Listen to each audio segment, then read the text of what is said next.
নমস্কার বন্ধুরা, আমার আজকের রেসিপি গন্ধরাজ চিকেন পাকোড়া। সকালবেলা স্ন্যাক্সে যদি এই রকম চিকেন পাকোড়া থাকে তাহলে তো আর কোনো কথাই হবে না। এই চিকেন পাকোড়াটা খেতেও কিন্তু দারুণ জুসি আর ক্রিস্পি হয়। তো চলো রেসিপিটি শুরু করা যাক। প্রথমেই দেখো, গন্ধরাজ চিকেন পাকোড়া বানানোর জন্য আমি এখানে 700 গ্রাম মতো চিকেন নিয়েছি। আমি এখানে বোনলেস আর বোনসহ দু রকমেরই চিকেন ব্যবহার করছি। তো তোমরা চাইলে শুধু কিন্তু বোনলেস চিকেনও ব্যবহার করতে পারো। দেখো, ফার্স্ট ম্যারিনেশনের জন্য দিয়ে দেব চিকেনের মধ্যে পরিমাণ মতো নুন।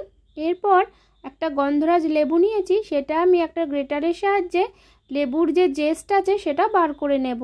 মনে রাখবে, লেবুর কিন্তু শুধু উপরের যে সবুজ অংশটা আছে সেটাই কিন্তু নেবে। দিয়ে দেব হাফ গন্ধরাজ লেবুর রস, দিয়ে দেব 2 চামচ আদা রসুন বাটা। তো তোমরা চাইলে এই সময় কিন্তু অল্প ভিনিগারও ব্যবহার করতে পারো। দিয়ে এবার চিকেনটা একটু ভালো করে ম্যারিনেট করে নেব।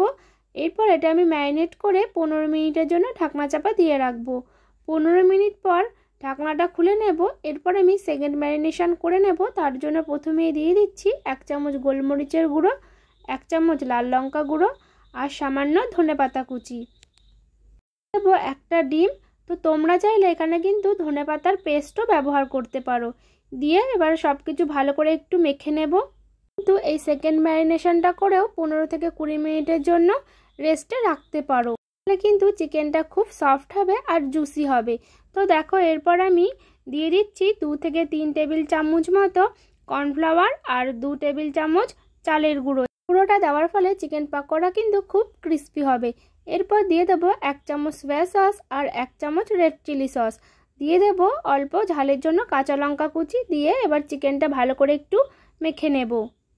কিন্তু এই সোয়া সস আর রেড চিলি সসটা সেকেন্ড ম্যারিনেশন করার সময় দিয়ে দেবে। সেকেন্ড ম্যারিনেশন করার সময় দেওয়া হয়নি, তাই পরে অ্যাড করে দিলাম। দেখো, কড়াই গরম করে তাতে পরিমাণ মতো রিফাইন্ড অয়েল দিয়ে দেব। তেলটা কিন্তু ভালো করে গরম করে নিতে হবে আর গ্যাসের ফ্লেমটা মিডিয়ামে করে নেব। এরপর এক এক করে চিকেন পকোড়াগুলো দিয়ে দেব। সময় গ্যাসের ফ্লেমটা খুব বেশি হাই করবে না, গ্যাসের ফ্লেমটা লো টু মিডিয়াম করে চিকেন পকোড়াগুলো ভেজে নেবে। খুব বেশি হাইতে করলে চিকেনটা উপর থেকে ভাজা হবে আর ভিতরটা কিন্তু কাঁচা থেকে যাবে। চিকেন পকোড়ার এক একটা দিক ভাজতে আমার 3 থেকে 4 মিনিট মতো সময় লেগেছে। পকোড়াগুলো একটা দিক ভাজা হয়ে গেলে অপর সাইডটাও উল্টে দেব আর হালকা গোল্ডেন ব্রাউন করে ভেজে নেব। তো দেখো, আমার কিন্তু চিকেন পকোড়াগুলো হালকা গোল্ডেন ব্রাউন করে ভেজে নেওয়া হয়ে গেছে আর চিকেনটাও কিন্তু প্রপারভাবে সিদ্ধ হয়ে গেছে। এবার এক এক করে চিকেন পকোড়াগুলো আমি একটা টিস্যু পেপারের ওপরে তুলে নেব। দেখো, আমার কিন্তু রেডি হয়ে গেল গন্ধরাজ চিকেন পকোড়া। দেখো, উপর থেকে একটু চাট মশলা ছড়িয়ে দেবো আর এটা আমি টমেটো সসের সাথে পরিবেশন করব। আজকের রেসিপিটি ভালো লেগে থাকলে চ্যানেলটা অবশ্যই করে লাইক শেয়ার সাবস্ক্রাইব করে দিও। আরও দেখা হবে নতুন কোনো রেসিপির সাথে।